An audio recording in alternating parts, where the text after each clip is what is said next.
Sure, the Broncos lost. Everybody's freaking out, mad at referees, upset at Pat Surtain. I got some opinions. I'm disappointed too, but I'm not worried. And I'm going to tell you why coming up next.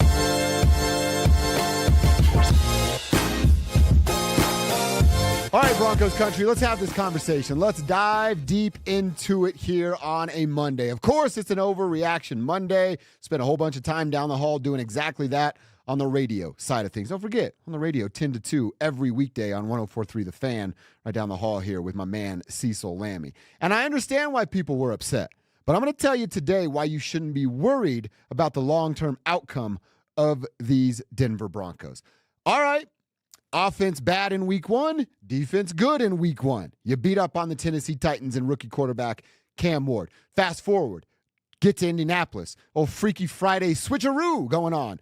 Defense bad, offense good, but not good enough. So we're going to start with the defense because that was the bad. I think they're single-handedly responsible for beating the Tennessee Titans and starting 1-0. And then I think they're single-handedly responsible for not beating the Indianapolis Colts and finding themselves at 1-1. I'm not going to spend a lot of time on it because I think it's ridiculous.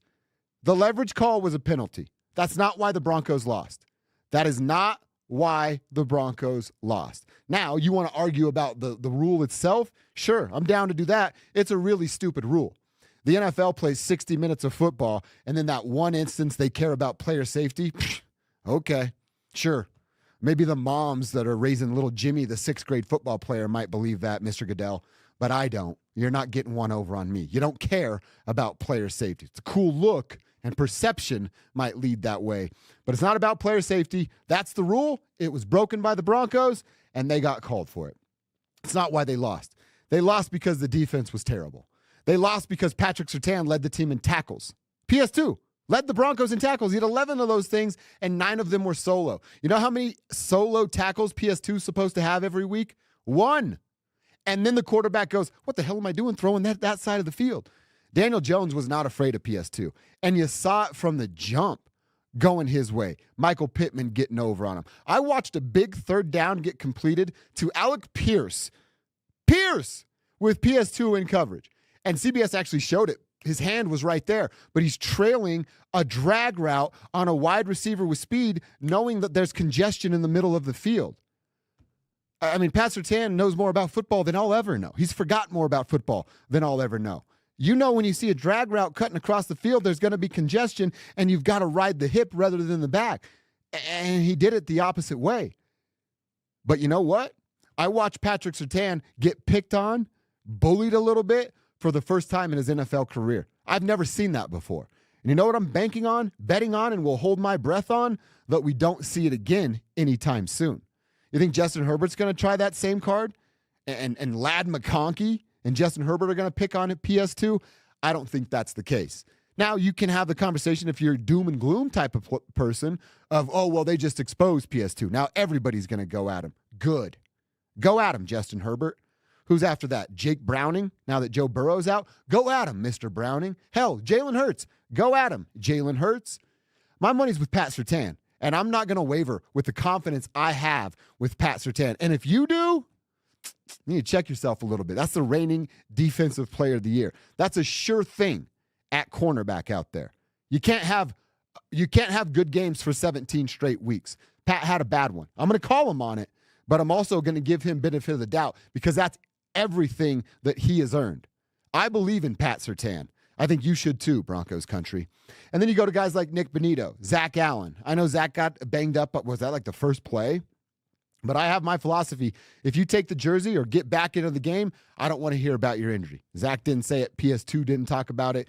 But Nick Bonito and Zach Allen, all those pressures. They had 28 quarterback pressures on Cam Ward in week 1. Definitely didn't get to 28 this week. Daniel Jones had all day to throw the football. That's why he only got sacked one time. He's stepping up into the pocket and creating a platform to throw off of with nobody at his feet.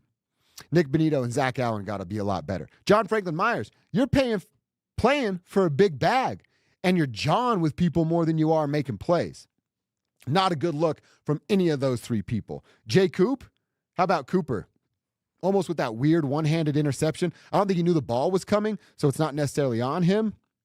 But man, how much would that have changed the game? And you know what I just listed? I just listed key cogs, key players for the Broncos team that led the NFL with 63 sacks a year ago. That's the most sacks that a Broncos team has had in the history of their franchise. They've been playing football for quite a while around this state. So, like I said with PS2, benefit of the doubt with Patrick, benefit of the doubt with Nick Bonitto, benefit of the doubt with Zach Allen, benefit of the doubt with John Franklin Myers, and benefit of the doubt with Jonathan Cooper. That's about half of the defense that I have a lot of faith in. And if your faith is wavering, well, tell me why. Leave a comment and tell me why. I'd love to know. And I'd love to have that debate back and forth with you. Because I think it's a mistake to be giving up on guys that are this good and have that much talent with skins on the wall from just a year ago after one bad performance. I'm not going to do it. I think the best cornerback still lives in the Mile High City. I think that a couple of the best interior pass rushers still call the Broncos their employer, and Nick Bonitto, Zach Allen, and Jonathan Cooper. And I think one of the better underrated interior defensive linemen across the entire NFL still rocks orange and blue with number 90, 98? John Franklin Myers on it. I feel good about who this team is. And you know what else I'll say? I was wrong about the Colts. I thought that Daniel Jones was going to turn back into a pumpkin. That can still come now. But he was a whole lot better than I thought he was going to be. So why am I not worried about the Denver Broncos? Because they have Pat Surtain on the team still. Because Zach Allen's going to be on this team for the next 4 years. Because Nick Bonitto is on his way to another 13, 14, 15 sack season. Jonathan Cooper's on his way to being another top run stopper in the entire NFL. That's why I'm not worried about the Broncos. And then you want to go on the other side of this coin with the offense? Do you like what you saw from Bo Nix yesterday? Until the fourth quarter, we'll get there. Because I did. Bo was calm, cool, collected. He had that moment and was finding Troy Franklin. Troy Franklin's been the best Bo weapon all season long. Now, it's only 2 games, but Cortland Sutton was a no-show yesterday. Evan Ingram's been a no-show for 2 straight weeks. Troy Franklin, Bo Nix, this offense, what we're seeing out of J.K. Dobbins. I'd love for R.J. Harvey to get more opportunity.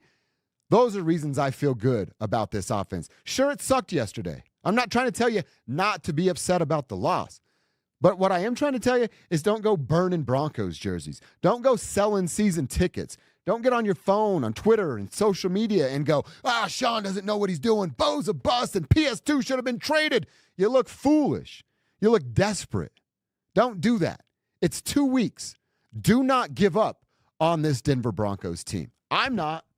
And I'm going to look right at the end of the season. Hope you come over here and join me. All right, a couple quick things to talk about.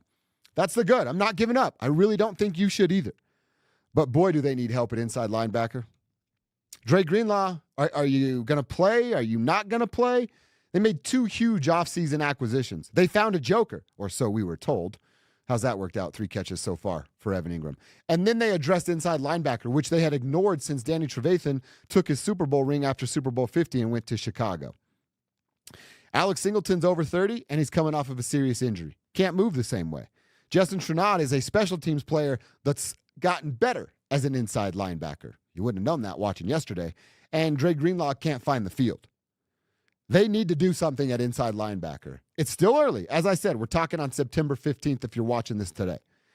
But if we get to October 15th, November 15th, and we still have a minimum sample size of Dre Greenlaw, that's a huge swing and a miss. I love that they took the bat off the shoulder and swung it at the inside linebacker position. But if he can't play at least double-digit games this year and make a significant impact on this defense, what are we doing there? There is some hope, this much hope, hanging out at the back end of week number 4, which would be the Monday night game against the Bengals. That's when Drew Sanders can come off of the IR. Drew Sanders ain't no Dre Greenlaw. I know I'm not breaking any news with that, but it might be another body you can throw at the problem. They need some help at the inside linebacker position. And then I mentioned it with Cortland Sutton and Evan Ingram. Is he the joker or is the joke on us? You tell me, Sean. Because I haven't seen anybody resemble a joker when it comes to Evan Ingram and who he is out there on the football field. I sat in this seat and talked about how much influence he's going to have on opponents' defense week in and week out. You know how much influence he's had on the Titans and the Colts defense? 0.0. You know what, by the way, Dan, I went back. I do this a lot on the podcast. I don't know what's going on with me. It's like my default hand motion is 0.0. So call me out when I do that so I can stop doing it. They need help at inside linebacker, and they need Evan Ingram to show the hell up.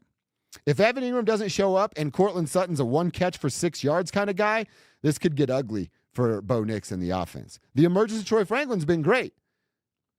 But I just made the argument on the radio side that if Troy Franklin is your best wide receiver after week 2, I can tell you don't have a very good wide receiver room.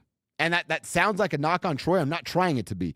You should be talking about Courtland Sutton, Evan Ingram, and Marvin Mims, 3 players before you even get to Troy Franklin. And that is not the case. So you need a little bit more from Courtland Sutton and Evan Ingram. I will say this.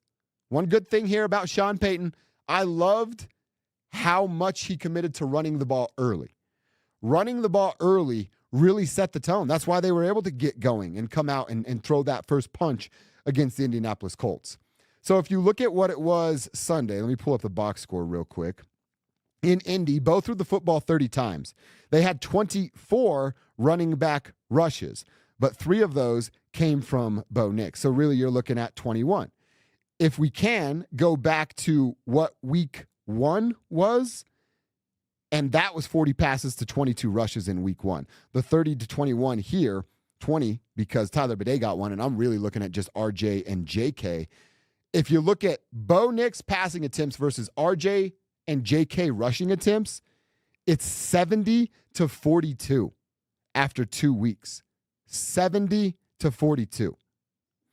As much better that Sean was in week number 2, that discrepancy that we're looking at, that's not going to get you a whole lot of places in the NFL. I know right now it's a pass-first football league. That pendulum will swing. It always is.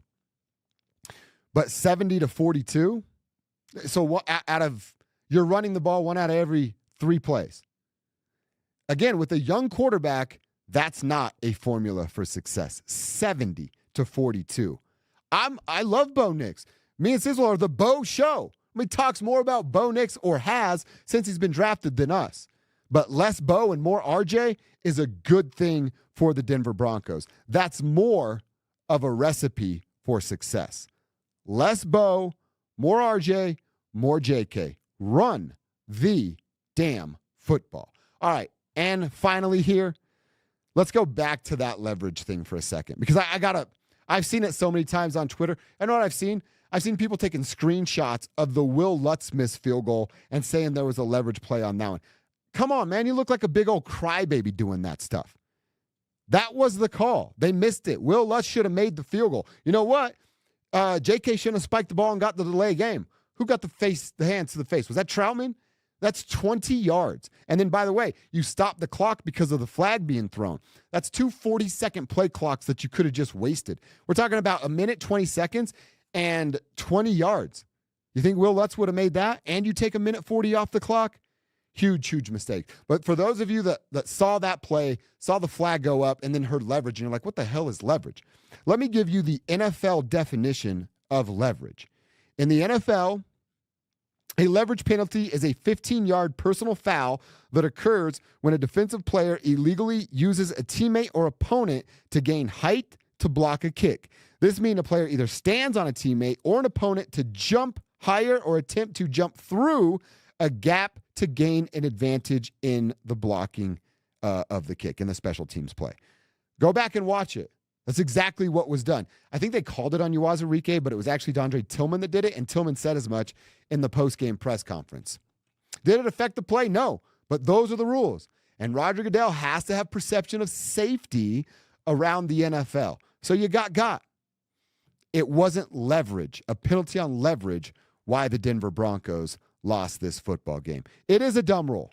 I understand that, but it's not the reason they lost. The reason they lost is because Evan Ingram and Courtland Sutton didn't show up. And the defense got punked and bullied on the block by Daniel freaking Jones.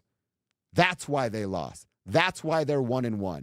But all those names I rattled off, not having any fear that PS2 has been exposed. In fact, I think it's the other way. I think you just awoke the beast that is PS2.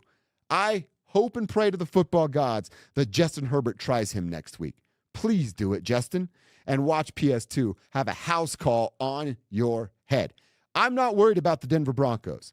You shouldn't be worried about the Denver Broncos. If you are, tell me why. I'd love to hear a legitimate reason as to why you're worried about the Denver Broncos. Leave a comment right here. Like and subscribe while you're there.